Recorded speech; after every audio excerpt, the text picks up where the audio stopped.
I know what you're thinking. I know what you're thinking. This is a clickbait video. I'm actually going to break down how this could all happen. Arsenal yesterday drew 1-1 against a very poor Manchester United side who are on course to have their worst Premier League season in history. Arsenal went there and it was the same old story for them. If they had a number 9, they would have won that game. And they would have won that against Nottingham Forest, against West Ham. Look, to have 10 draws in a Premier League season isn't good enough if you want to win a league title. But a lot of those draws would have turned into wins. Now, in the post-match interview Mikel Arteta had with the Sky Sports representative, he was asked a number of questions.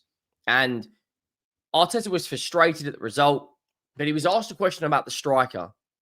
And what that question essentially said is, will you sign anyone, or is there movement in the summer?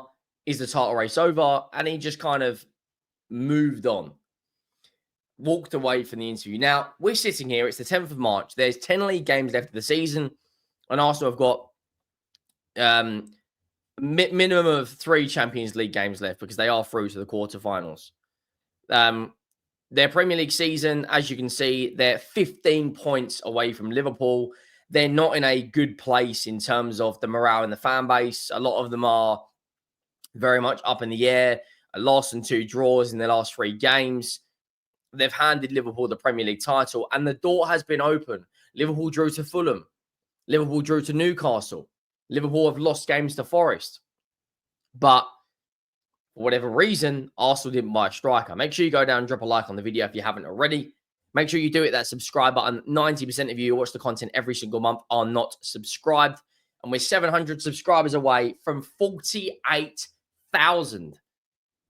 Now, David Ornstein announced a couple of days ago that Andrea Berta reaches agreement to become sporting director. 53-year-old left Atletico Madrid in January and was among multiple candidates in process. Italian prioritized Arsenal above other top-level opportunities, contracts being finalized. Now, that is a really, really bit of positive news in the right direction for Arsenal for 2 reasons. One, I think that maybe doesn't give Arteta the power that a lot of people thought he was, because I think that is a dangerous route. A lot of the top clubs around Europe have a head coach, and the director of football is essentially in charge of a lot of the transfers. Managers will have their say, but not the final say. You look at Tixi Berkenstein at Barcelona and Manchester City with Guardiola. You look at Bayern Munich. Company isn't the main guy. You look at Inter Milan and Inzaghi, Barcelona. All the top clubs around Europe have a head coach and have a director of football. Now, looking at Mikel Arteta's match reaction when asked some of those questions, you can see he's frustrated. You can see he's annoyed, angry at the Arsenal board. Now, I think it was it Babs? It might have been Babs shared a tweet the other day regarding Mikel Arteta, and what it basically said was that he's angry with regards to the board, and he wants. I think he put it on Instagram, something like he wants more out of this summer window coming up. Now, if they don't sign a striker, again, looking at how desperate they were in January, looking at the injuries they had to Saka, to Martinelli, to Gabriel Jesus, and to Kai Havertz, it would be absolutely criminal to put everything once again on Kai Havertz. And I think, guys, I'm going to be brutally honest with you, I think there's a world out there where if they don't bring in a striker, Mikel Arteta could walk. He could leave. He is desperate for trophies. People can say he's been backed. Some people say he hasn't been backed. Some people say, is he good enough? Some people say he just needs a striker. Arsenal are in a position in the Premier League right now where they need probably a winger and a number 9 to go out and win the league, right? They've scored 17 less goals than Liverpool.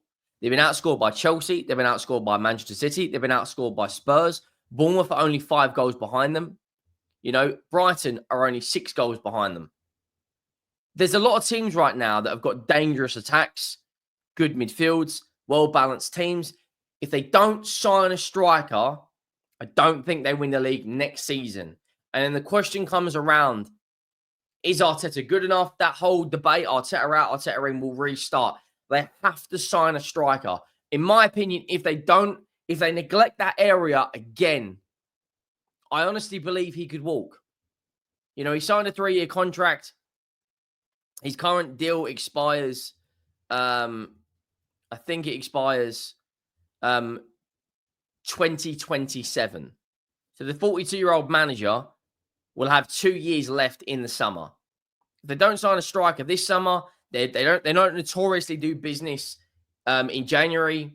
Their best signing in January under Arteta is probably Trossard.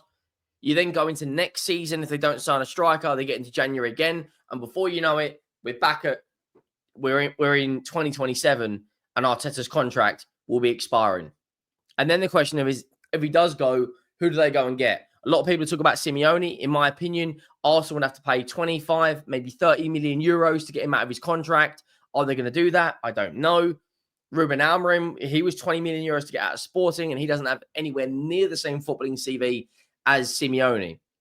We're in a position right now in the Premier League where it's competitive as ever. Brighton are having a good season. Forest are in the top 4. Bournemouth are absolutely flying. You've got 2 of the top 6 or so-called big 6 clubs, but 13th and 14th. You've got Bournemouth, Villa, Brighton, City, Chelsea, Forest, all battling out for top 4. Arsenal are closer to 10th than they are first. That is how competitive the Premier League is. If they go into next season and they bring in a winger, and they bring in another midfielder and another fullback or whatever, because Zinchenko, Kieran Tierney are all going, etc., I think there's a potential that he could leave. And then you think of, Arsenal come out and said in the pre-game, Arteta come out in the pre-game thoughts and feelings when he was interviewed by Sky, and he said he's in phase 4. Phase 4, apparently, according to Arteta, is competing on a consistent basis and very, very close to winning trophies. Now, I look at the position that Arsenal are in. They have to go out and sign a striker. If they don't, it's they won't win the league. It's as simple as that. Mikel Arteta said in the future, this was in 2021. In the future, when everything is back to normality and we are able to work with some stability, I think this project is going to go bang. Well, 4 years down the line, Arsenal have only won an FA Cup. You can see that he's absolutely desperate to get silverware. Liverpool need a maximum of 16 points in their remaining 9 games to secure the title. They're currently 15 points clear. There's a lot of, when you look at that Arsenal team, there's a lot of positives. There's very few negatives. But one of the negatives is they did not. So I can't, to this day, I'm not even an Arsenal fan, but it frustrates. I mean, Chelsea's window as well. Chelsea had a diabolical transfer window. Arsenal had a diabolical transfer window. Spurs, don't even get me started on my club. But you look at the position that Arsenal could be in, and they're that close. You bring in a number 9.